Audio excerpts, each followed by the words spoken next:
সুখবর সুখবর সুখবর। এখন থেকে প্রতিদিন Mamata medical and digital diagnostic সেন্টারে রোগী দেখবেন ডাক্তার মোহাম্মদ তারেক হাসান, MBBS, BCS স্বাস্থ্য, MCGP, PGT medicine, CMU ultra.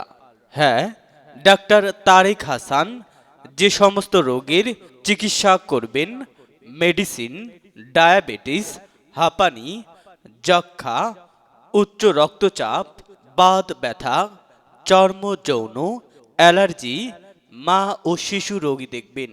রোগী দেখার সময় প্রতিদিন সকাল 10টা থেকে সন্ধ্যা 6টা পর্যন্ত। রোগী দেখার স্থান Mamata medical and digital diagnostic centre, clinic মোড়, আউয়াল মার্কেট, কাশিম বাজার। যোগাযোগ 01714 230 262।